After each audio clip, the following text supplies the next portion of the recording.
জেঠু ঘড়ি দিদিকে কোথাও খুঁজে পাচ্ছি না। কি হবে? রীতি রীতি সারা বাড়িতে খুঁজে এলাম, ঘড়ি কোথাও নেই।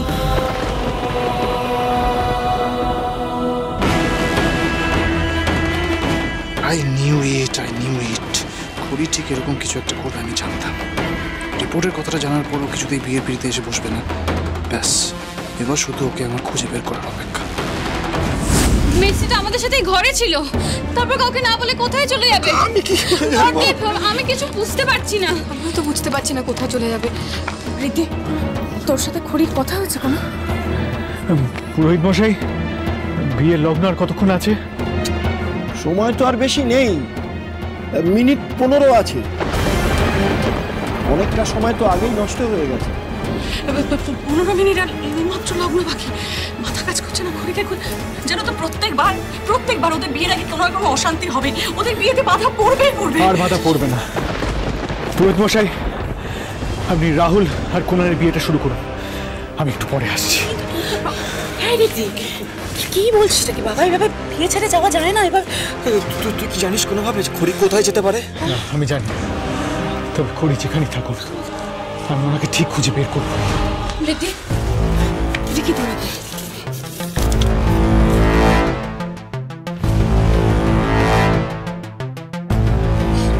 চাঁদা ভাই, ঘড়িকে ফিরিয়ে নিয়ে তোরা যতক্ষণ না ফিরবি এই মণ্ডপে কোনো বিয়ে হবে না।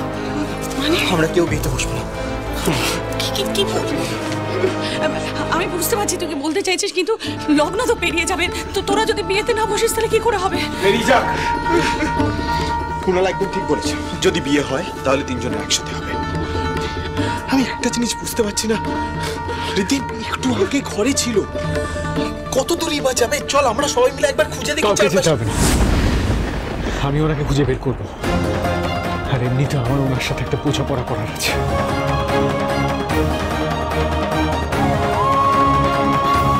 কোথায় যাচ্ছিস তুই রীতি?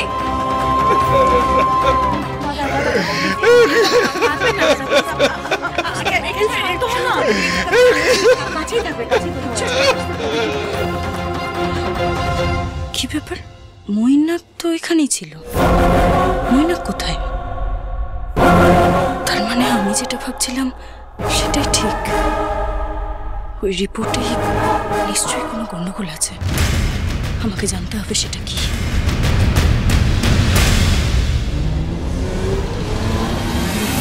ভাব মৈনাক, ভাব ঈশা এই অবস্থায় কোথায় যেতে পারে, কোথায় যাওয়ার কথা ভাবতে পারে? যেভাবেই হোক আমাকে ঋদ্ধিমান সিংহ রায়ের আগে ঈশার কাছে পৌঁছতে হবে। এই দিনটার জন্যই তো এতদিন অপেক্ষা করেছিলিস মৈনাক। আজ তোর স্বপ্ন সত্যি হওয়ার দিন। আর আজকের পর থেকে তোর ঈশাকে তোর কাছ থেকে কেউ কেড়ে নিতে পারবে না, কেউ।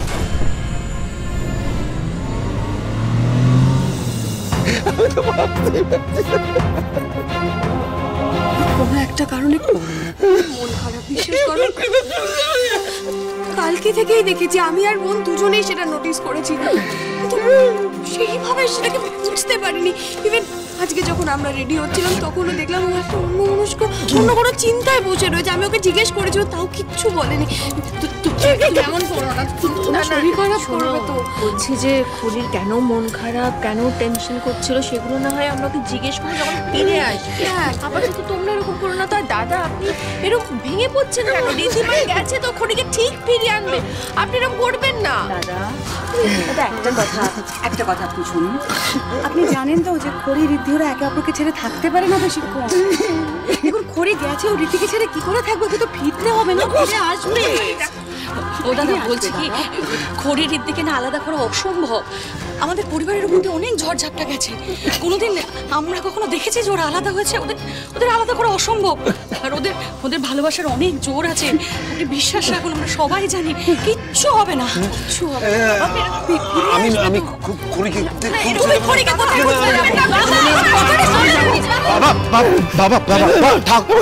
আরে ঠাকুরের উপর ভরসা রাখুন, সব ঠিক হয়ে যাবে, সব ঠিক হয়ে যাবে। আজকের দিনে কিচ্ছু খারাপ হতে পারে না, বিশ্বাস করুন। শান্ত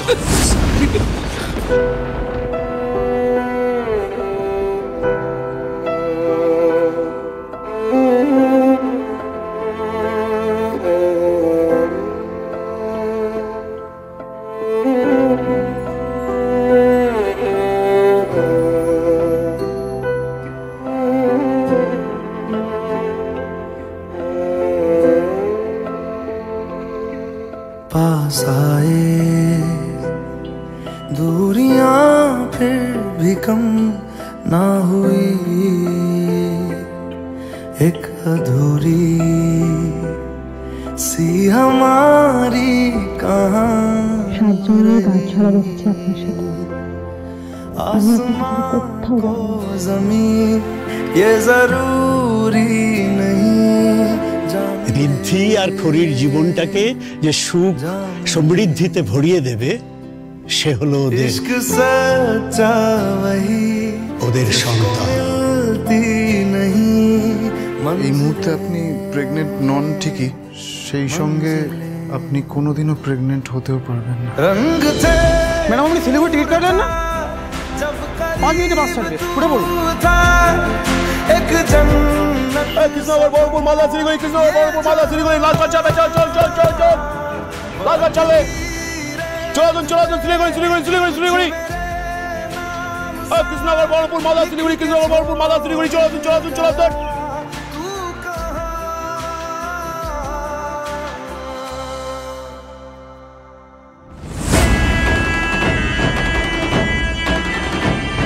এটা তো একটা দূরপাল্লার বাস স্ট্যান্ড। ঈশা কোনোভাবে এখানে আসেনি তো? গ্রেট।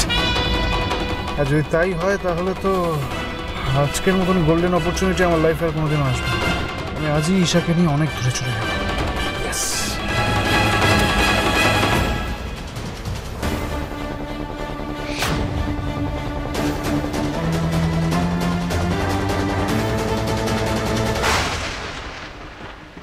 আপনি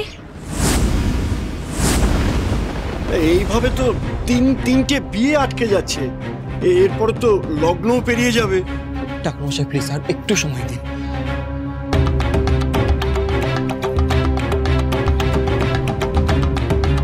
ঋদ্ধি আর খড়ি আসবে, ওরা লগ্ন মিস করবে না। আর লগ্ন যদি পেরিয়েও যায়, ঋদ্ধি আর বোনকে ছাড়া কিন্তু আমরা বিয়েতে বসবো না। হ্যাঁ, জাম্বর মেসদি কোথায় আছে, কোনো সমস্যা হয়েছে কিনা এটা না জানা অবধি আমরা বিয়ের পিড়িতে বসতে পারি না, এটা হয় না। দেখেছিস ছোট ঠাকুরজি, এই হচ্ছে আমাদের সিংহরায় পরিবারের শিক্ষা। আমাদের পরিবারের উপর কত ঝড়ঝাপটাই না এসেছে, প্রত্যেকবার আমরা ভেবেছি এই বুঝে আমাদের পরিবারটা ভেঙে যাবে, কিন্তু না, শেষমেশ সব ঠিক হয়ে গেছে বল, ঈশ্বরের কৃপায়। আর বাবার বিশ্বাসটাই ঠিক, এটাও প্রমাণিত।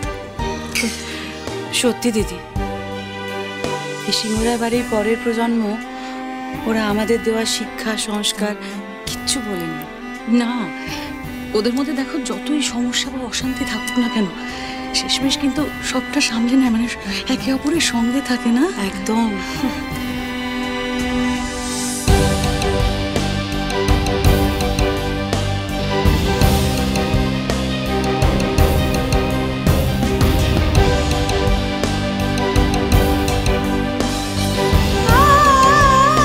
লগ্ন কিন্তু আর বেশিক্ষণ নেই, আর কিছুক্ষণের মধ্যে বিয়ে শুরু করতে না পারলে অমঙ্গল হবে।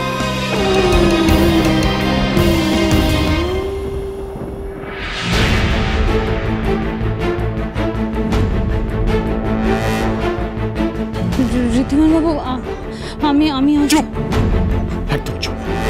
এখন আপনি একটা কথা বলবেন, শুধু আমি কথা বলবো। আপনার সাহস কি করে হলো এটা করা?